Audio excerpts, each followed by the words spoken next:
আজকের ভিডিওতে থাকবে চকলেট কেকের বেস তৈরি, অর্ডারি কেকের, আর সেই সাথে থাকবে স্পেশাল একটা দুপুরের রেসিপি। সেজন্য অবশ্যই ভিডিওটা দেখতে হবে। প্রতিদিন একইভাবে নাস্তা না করে একটু ভিন্নভাবে করাই যায়। আসসালামু আলাইকুম, সবাই কেমন আছেন? আশা করি সবাই অনেক ভালো আছেন। এখানে ডিমটাকে জুড়া করে ভাজি করে নিতে হবে। পেঁয়াজ, কাঁচামরিচ আর টমেটো সস দিয়ে ভাজি করে নিলেই কিন্তু হবে। পরিবারের প্রত্যেকটা মানুষকে কিন্তু খুশি করার দায়িত্ব আপনার, তাই না? তাই পরিবারের মানুষগুলোর জন্য প্রতিদিন একইভাবে নাস্তা না করে একটু ভিন্নভাবে কিন্তু বানিয়ে দিতে পারেন। একই নাস্তা কিন্তু ঘুরিয়ে ফিরিয়ে আপনি বানিয়ে দিতে পারেন। তো বাইরে প্রচুর বৃষ্টি হচ্ছিল, আর বৃষ্টির সময় কিন্তু এরকম একটা খাবার দরকারই হয় সবার। তবে আমার দরকার হয়, আপনাদের যদি দরকার হয় তাহলে সেটা অবশ্যই কমেন্টস করবেন। তবে রেসিপিটা দেখে ট্রাই করতে পারেন, কারণ এই খিচুড়িটা কিন্তু অনেক বেশি মজা। এতক্ষণে বুঝতেই পারছিলেন যে এটা খিচুড়ির কথা বলছি, কারণ বৃষ্টির সময় কিন্তু সবারই খিচুড়ি খেতে ভালো লাগে, তাই না? তো আমার তো অনেক বেশি ভালো লাগে। আপনাদের কি ভালো লাগে সেটা অবশ্যই কমেন্টস করতে পারেন। ভিডিওটি ভালো লাগলে অবশ্যই শেয়ার করে দিবেন। এখানে তেল, ঘি, তারপরে গরম মশলা, পেঁয়াজ এগুলো ভেজে নিতে হবে। আর আদা রসুনটা গলতেছিল না, এই জন্য কিছুটা পানি দিয়ে কিন্তু গুলিয়ে নিয়েছিল।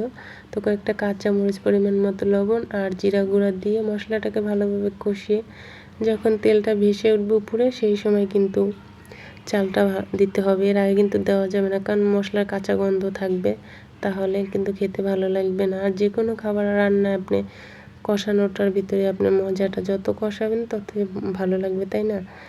তো কিছুটা গরম পানি দিয়ে, যেহেতু একদম ঝুড়াও হবে না, আবার একদম লেটকা হবে না খিচুড়ি। আর যারা আচার খেতে পছন্দ করেন না খিচুড়ির সাথে, তারা এই পেজ থেকে অর্ডার করতে পারেন।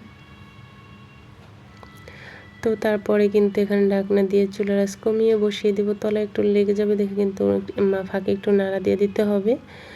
তো যাই হোক, এখানে কিন্তু পেঁয়াজ মরিচ ডলা হচ্ছে। স্পেশাল এই ভর্তাটা আন্টির হাতে। যদি এই ভর্তাটার পুরো রেসিপি কেউ চান তাহলে অবশ্যই কমেন্টস করবেন। তো এদিকে কিন্তু খিচুড়িটা হয়ে আসতেছিল প্রায় কাছাকাছি। তো একটু উল্টে পাল্টে দিয়ে মাশাআল্লাহ অনেক বেশি মজা ছিল খিচুড়িটা। আর এখানে কিন্তু আগে থেকে গরুর মাংসটা রান্না করা ছিল, সেটাই গরম করে নিতেছিলাম, কারণ খিচুড়ির সাথে গরুর মাংস, আচার এগুলো কিন্তু দরকার, বা মুরগির মাংস যেটাই হোক না কেন। তো খাওয়া দাওয়া শেষ করে তারপর আসছিলাম কেকের বেস তৈরি করার জন্য। এখানে চকলেট কেক বানাবো। আর কেক বানানোর আগে অবশ্যই সব পূর্ণ শুকনো উপকরণগুলো চেলে নিতে হবে।